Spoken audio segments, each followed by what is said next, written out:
नमस्कार दोस्तों, बेबाक भाषा के खास पेशकश में आपका स्वागत है। हरियाणा में सबसे बड़ा सवाल जो पूछा जाना चाहिए भारतीय जनता पार्टी से कि कितने उसको वोट मिलने जा रहे हैं, उसमें कितना शेयर इस बलात्कारी और हत्यारे का है।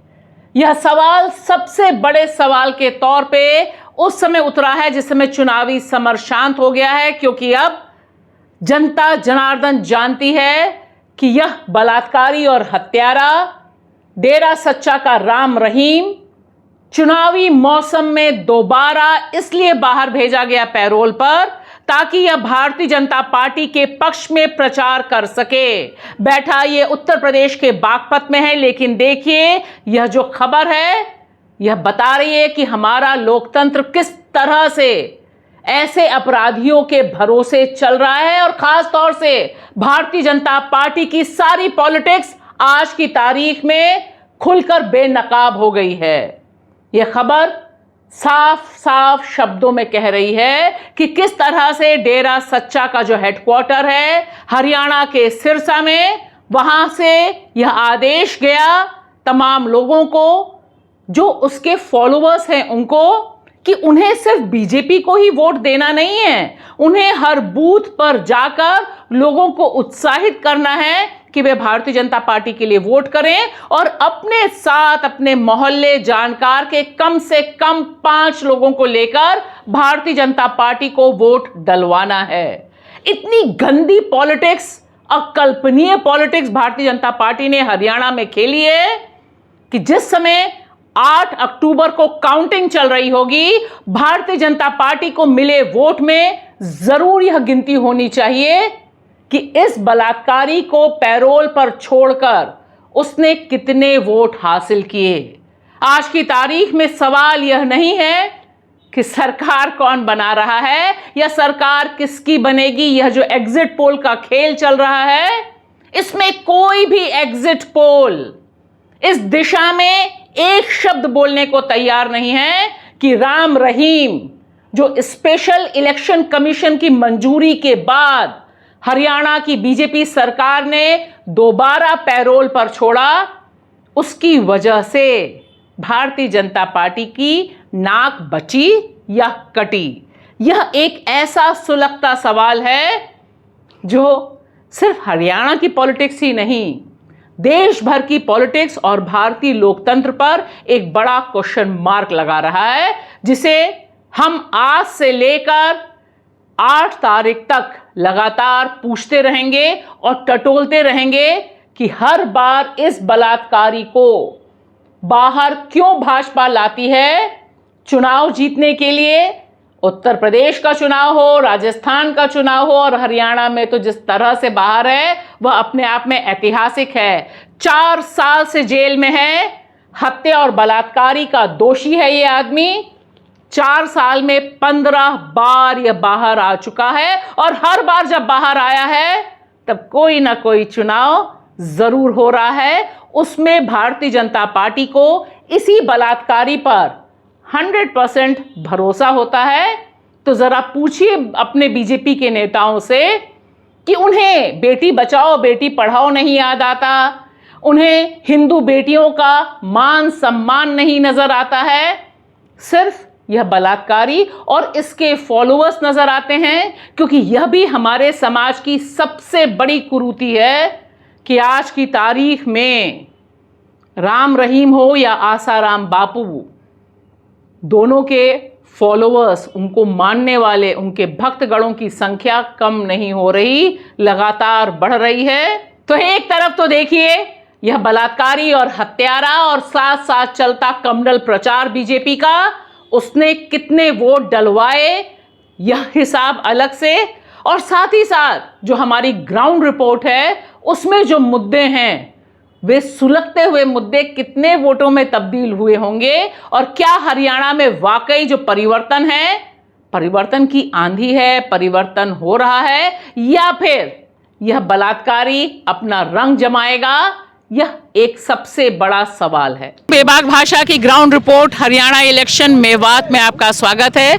आइए जानते हैं कि आखिर मेवात और मेवात के साथ हरियाणा में जो ज़मीनी आवाज़ें हैं वो किस तरफ रुख की हुई हैं, क्या उनके मुद्दे हैं? मैडम यहाँ बेरोज़गारी है, विकास नहीं है यहाँ पर, बहुत सारे मुद्दे, ज़्यादा तो बेरोज़गारी है मैडम। यहाँ से कोई विकास नहीं हो पा रहा है यहाँ पे, 10 साल में कुछ भी नहीं हो पाया यहाँ से। चुनाव यही है जी, कब के लोग जो चाह रहे हैं ना, या चाह रहे हैं कि जी सरकार में बदलाव होना चाहिए, कांग्रेस सरकार आनी चाहिए। कांग्रेस सरकार ने मेडिकल बनवाई, देन उसी की है जी।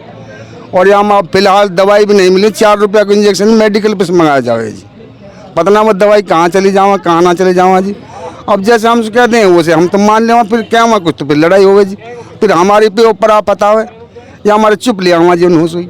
यहाँ पे तो मैडम कोई विकास दिख नहीं रहा। आप देख लो, ये मेडिकल कॉलेज है, यहाँ मुझे 10 दिन हो गए। यहाँ पे जो चेकअप होते हैं बाहर से, कोई सुविधा ही नहीं है। बाहर से हो कहाँ, कोई सुविधा नहीं है, कोई सुविधा नहीं है। 10,000 दिखा रहा हूँ, आप देखो, ऑन वीडियो देख लीजिए आप। ये 6,000 के चेकअप ये हैं जी, और 8,000 रुपये के मैं करा चुका, यानी मुझे 5 दिन हो गए तो 15,000 रुपये मैं लगा चुका हूँ यहाँ पे। आपके घर के कोई एडमिट है यहाँ पर? हाँ जी, लड़की है मेरी। अच्छा। कोई सुविधा ही नहीं है मैडम, और डॉक्टर बस मनमानी कर रहे हैं यहाँ पे, कोई कहनी है सुननी तो है नहीं। क्या काम कर रहे हैं यहाँ पर नौजवान? ड्राइवरी भी काफी करते हैं, ड्राइवर है और बेलदारी का ज्यादा काम करते हैं यहाँ लोग बाग, मजदूरी, बेलदारी, मिस्त्री पना, ये बस। लेकिन काफी योजनाएं तो लेकर आए हैं ना, आपको कुछ मिली है योजनाएं? राशन नहीं, राशन मिला होगा, बाकी तो योजनाएं हैं। कुछ नहीं मिला है यहाँ, कुछ नहीं है। कोटा को ना तो कांग्रेस भी देख रही जी, मैडम अब भी वही मिले, ना तो उतने मिले, तेल बढ़ाए हो जी बस। तो बेरोजगारी है और कुछ काम नहीं है, बस बेरोजगारी। यहाँ रोजगारी की बहुत जरूरत है। खट्टर और उसके बाद सैनी 2 मुख्यमंत्री हुए हरियाणा में, तो स्कीम्स भी तो काफ़ी लाए हैं। वो कहते हैं किसानों के लिए लाए हैं, पेंशन अभी देंगे, अग्निवीर देंगे। तो मैडम खट्टर था, वह ठीक था अपनी जगह। देखो ये तो हमने देखा नहीं है अभी कितना दिन रहा है, उसने फिर भी ठीक काम किया है, लेकिन मेवात में उसने कुछ भी नहीं किया मैडम। बेरोज़गारी इतनी है मैडम, बहुत ज़्यादा। नाज से कोई काम नहीं चलता है, नाज मिलता है लेकिन काम नहीं चलता मैडम नाज से। सिलेंडर, ये कहते हैं सिलेंडर, गैस सिलेंडर है तो उससे काम चलेगा। 1100 रुपया या 900 रुपया में भरा जा रहा है। गरीब आदमी यहाँ पे ज़्यादा करके गरीब लोग हैं, कैसे भर लेंगे मैडम? लोग जो मेडिकल कॉलेज में आते होंगे उनसे आपका बिजनेस चलता होगा? जी जी जी, बस इससे आगे कुछ नहीं है। अगर मेडिकल की छुट्टी तो ये भी बंद है। कहते हैं खट्टर रहता तो क्या बीजेपी आ जाती वापस? नहीं, ऐसे कुछ नहीं है, ऐसे नहीं। यहाँ तो चौधरी को सपोर्ट करते हैं, चाहे कोई सा खानदान हो चौधरी का, चाहे हुड्डा हो चाहे चौटाला हो, उसको वोट देते हैं। तो अभी किसको करेंगे? दोनों तो हैं, हुड्डा भी है और दुष्यंत चौटाला भी है। नहीं, दुष्यंत नहीं, दुष्यंत चौटाला नहीं। दुष्यंत चौटाला नहीं। मैडम अच्छा सीएम हो जी, बढ़िया, बेकार झूठ बोले जी, वहाँ कोई फिसना फिसाद ना करवा जी हमारी। ये तो चलो रात बार तो थोड़ी बहुत हो जावा, लेकिन वहाँ जब तक हमारे रहो, वहाँ जो थोड़ा बहुत काम हुआ वहाँ करवाओ। क्या गड़बड़ किया दुष्यंत चौटाला ने? वो बीजेपी का कैंडिडेट है, उसकी चाल है बीजेपी, उसको वोट नहीं देंगे। अच्छा, पिछली बार तो काफी जोर था उनका। पिछली बार था, अब की बार कोई जोर नहीं उनका, खत्म। क्या वजह है? और ये चंद्रशेखर आजाद और इनके जो साथ हुआ है दोनों लोग, इससे भी फायदा नहीं होगा? इनसे कोई फायदा नहीं। कारण ये यहाँ तो ज़्यादातर जो कांग्रेस है, जो हमारे मेडिकल कॉलेज को बनवाया, इसमें तो कोई सुविधा नहीं दी इन्होंने। बीजेपी ने क्या दिया? आज तक इसमें डॉक्टर नहीं है, गोली दवाई नहीं है, बाहर से लेके आ रहे हैं हम गोली दवाइयों को। तो मेडिकल कॉलेज होने से फायदा है? अभी फायदा ये जो बच्चा को फायदा है, जब ज्यादा परेशानी हो तो अस्पताल में लेके भगे बड़े डेन में। क्या करें फिर? तो दवाई वाई मिल जाती है यहाँ पर? हाँ, मिल जाती है, बढ़िया इलाज चलता है उसे। आप वोट डालती हैं? हाँ, डालते हैं। क्या क्या सोच के वोट डालती हैं? घर में जो लोग बोलते हैं सब लोग वही डालती हैं या अपने मन से डालती हैं? नहीं, जैसे सारे घेरते हैं तो उस पे हम घेर देते हैं। तो आपके यहाँ किस पे घेरते हैं? अब ये तो कॉलोनी का मसौरा जन कस पे घेर, हम तो आदमी थे ना, हम तो विधवा है जी। जहाँ वो कह देंगे वहीं डाल दे। मैं किसका नाम ज्यादा सुना है अभी? अजी 2 टक्कर है जी, इसराइल की तैयब की हमारे यहाँ तो। अच्छा, हाँ, इनेलो और कांग्रेस के बीच में है। दोनों बराबर टक्कर है जी, बराबर टक्कर है। हाँ जी। पिछली बार किसको डाला था? पिछली बार किसको डाला? पिछली बार गुजरात में। इस बार डालेंगी? हाँ, अच्छा, पिछली क्या बार- क्या परेशानी है या क्या आपको लगता है 10 साल से यहाँ बीजेपी का शासन है, क्या परेशानी हुई आपको या क्या फायदा हुआ आपको? ना जी, हमें तो देखो बीजेपी ने चाहे कांग्रेस परेशानी का, गरीब ने तो कोई देखे ही ना आजकल। या बात है, तुम सोच रहे जो गरीब ज्यादा है उन्हें कोई ना देख रहा, धीमड़ा नहीं देखते जी, गरीब जब भूखो बैठे रहे उन्हें कोई ना देख रहा। इतनी बात है जी, गरीब आदमी तो मजदूरी कर लेगो तो खा लेगो, नहीं नौकरी चाकरी मिली आपके घर में? कुछ भी ना जी, हमारे बालकन को बेलदारी करें जी, कोई नौकरी सौकरी ना है, नौकरी नहीं है? नहीं कोई नौकरी वोकरी ना है। हम तो मजदूरी करें तो खाते हैं, और कुछ नहीं है। आवाजें बहुत हैं और इन आवाजों का एक ही तरफ इशारा है कि इस बार हरियाणा में सत्ता बदलनी चाहिए और उसकी बहुत ज़मीनी वजहें हैं। जिन ज़मीनी वजहों को सबसे ज़्यादा अगर कोई जानता है तो वो मौजूदा हुक्मरान जानते हैं, यानी बीजेपी जानती है।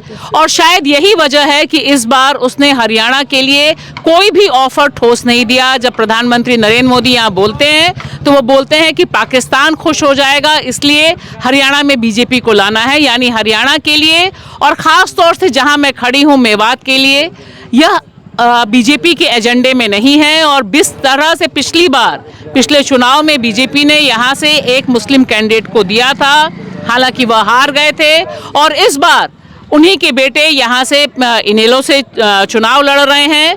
लेकिन ऐसा दिखाई देता है कि इस बार परिवर्तन कांग्रेस के पक्ष में होगा।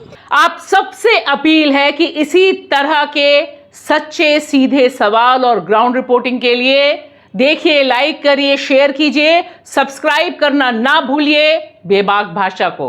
शुक्रिया।